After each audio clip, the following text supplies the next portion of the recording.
അങ്ങനെ big boss ഹൗസിൽ task ഇപ്പോൾ നിർത്തിവെച്ചിരിക്കുകയാണ്. പൊരിഞ്ഞ അടി കാരണമാണ് ഇപ്പോൾ ടാസ്ക് ബിഗ് ബോസ് നിർത്തിവെച്ചിരിക്കുന്നത്. അറിഞ്ഞുകൊണ്ട് തന്നെ അങ്ങോട്ടും ഇങ്ങോട്ടും ഫിസിക്കലായിട്ട് നല്ല രീതിയിൽ അടിപിടിയായിരുന്നു. ഇവർക്ക് കൊടുത്തിരിക്കുന്ന ടാസ്ക് ഇപ്പോൾ ഇതാണ്. ഗാർഡൻ ഏരിയയിൽ ഒരു ടാർപ്പായി വിരിച്ചിട്ടുണ്ടാകും. അതിൽ നിറച്ചും മണ്ണ് ചെടി നിറച്ചിട്ടുണ്ടാകും. അതിൽ കൊടി കുത്തുക എന്നുള്ളതാണ്. ഏറ്റവും കൂടുതൽ കൊടി കുത്തുന്ന ടീം വിജയിക്കും. അതിന് വേറൊരു കാര്യം കൂടിയുണ്ട്. എതിർ ടീമിനെ ആ കൊടി കുത്തിയത് തകർത്തിടാനും സാധിക്കും. അപ്പൊ അത്രയും ഫിസിക്കൽ ആയിട്ടുള്ള ഒരു ടാസ്ക് തന്നെയാണ് കൊടുത്തിരിക്കുന്നത്.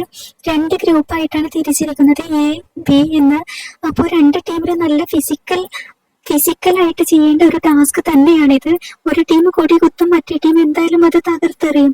അപ്പോൾ എന്തായാലും ബിഗ് ബോസ് എത്ര അനൗൺസ് ചെയ്തിട്ടും ഇവിടെ അടിപിടി മാറുന്നില്ല. കൂട്ടത്തല്ലായിരുന്നു, എല്ലാവരും അറിഞ്ഞുകൊണ്ടാണ് അങ്ങോട്ടും ഇങ്ങോട്ടും അടിക്കുന്നത്. അങ്ങനെ ലാസ്റ്റ് ബിഗ് ബോസ് ടാസ്ക് നിർത്തി വെച്ചിരിക്കുന്ന കാഴ്ചയാണ് കാണുന്നത്. അങ്ങനെ എല്ലാവരും അവിടെ ഫിസിക്കലി ബുദ്ധിമുട്ടായിട്ട് ഡോക്ടറെ കാണിക്കുന്നൊക്കെയുണ്ട്.